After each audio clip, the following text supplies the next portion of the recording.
Hello super friends, कैसे हैं हमारे सुपर पब्लिक? आए हो बहुत ज्यादा बढ़िया होगी यार। आज की इस वीडियो में हम दो यूनिवर्सेस के पावरफुल कैरेक्टर्स को कंपेयर करने वाले हैं, जहां वन वर्सेस ऑल होने वाला है। एक तरफ है संग जिनवू, जिसके पास एक शैडोज की पूरी आर्मी है, गो टायर स्टेटा है और वो डेथ तक से वापस आ चुका है। और दूसरी तरफ है पूरा जुजुत्सु काइसेन यूनिवर्स, जहां कर्स्ड एनर्जी, डोमेन एक्सपेंशन और सुकुना जैसे मोस्टर लेवल बीइंग्स रूल करते हैं। आज हम देखने वाले हैं कि जिनवू सबको सोलो कर सकता है।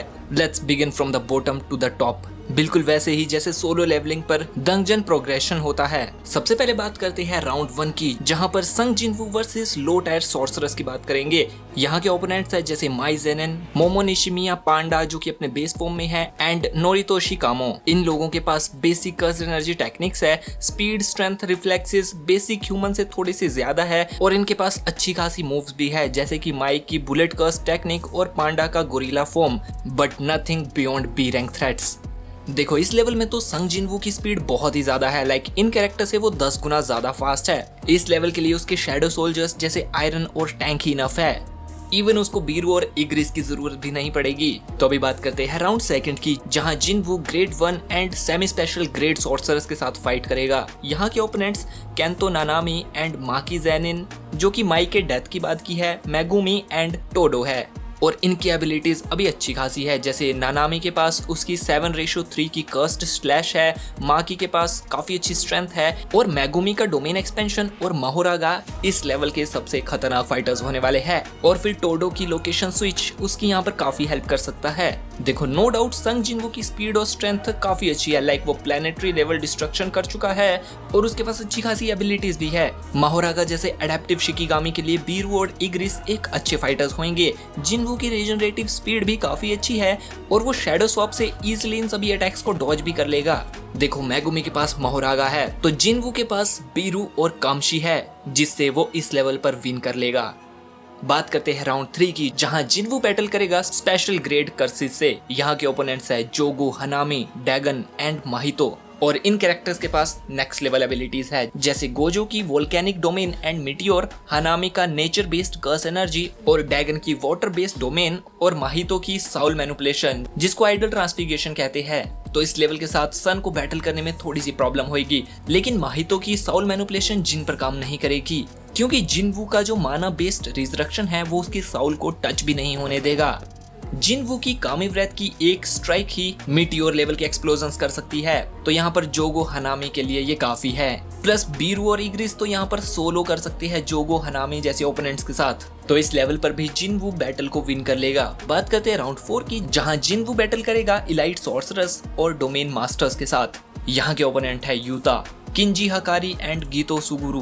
किंजी अपने इमोर्टैलिटी लूप के साथ है और गीतो अपने कर्सिस के साथ है। यूटा जेजे के यूनिवर्स के काफी पावरफुल कैरेक्टर्स में से एक है भाई। उसके पास रिका है जो कि क्वीन ऑफ कर्सिस है और वो किसी की भी टेक्निक्स को कॉपी कर सकता है। हकारी के पास जैकपॉट डोमेन है। हकारी के पास जैकपॉट डोमेन है जिसमें वो 4 मिनट के लिए इन्फिनाइट हील कर सकता है, और गीतो के पास कर्स मैनिपुलेशन है।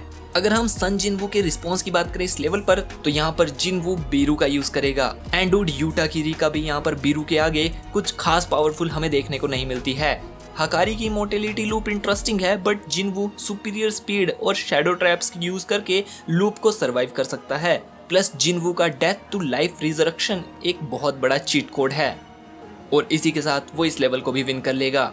बात करें राउंड 5 की, जहाँ पर जिनवू बैटल करने वाला है मॉन्स्टर्स के साथ। डूड गोजो यहाँ पर अपने 6 आइज प्लस लिमिटलेस के साथ है, और सुकुना अपने 20 फिंगर्स के साथ है, और मेगुमी इसकी 10 शैडोज के साथ भी। ये बैटल काफी खतरनाक होने वाली है।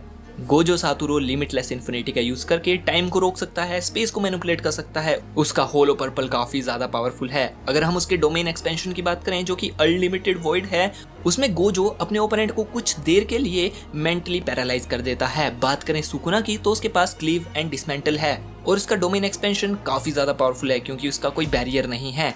और मेगुमी की शैडो टेक्निक की वजह से माहोरागा और न्यू जैसे शिकिगामीज को भी सुकुना यहाँ पर यूज कर सकता है। देखो, गोजो की रेंज्ड एज के अगेंस्ट यहाँ पर जिनवू अपने शैडो टेलीपोर्टेशन का यूज कर सकता है एंड शैडो नलिफिकेशन का भी यूज कर सकता है। गोजो की इन्फिनिटी को बाईपास करना टफ है, लेकिन जिनवू ने टाइम फ्रोजन एनिमीज के साथ भी बैटल करके हमें दिखा दिया कि वो कितना ज्यादा पावरफुल है। और सुकुना के साथ जिनवू की बैटल प्योर ब्रूटल बैटल होगी।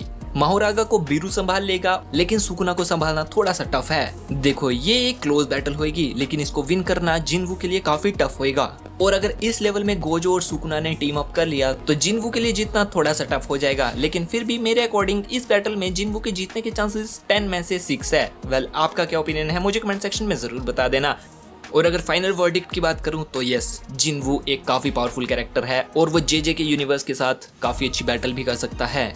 वेल, आपका क्या ओपिनियन है मुझे कमेंट सेक्शन में जरूर बता देना। अगर तुम्हें ये वीडियो पसंद आई तो प्लीज वीडियो को लाइक करके चैनल को सब्सक्राइब जरूर कर देना।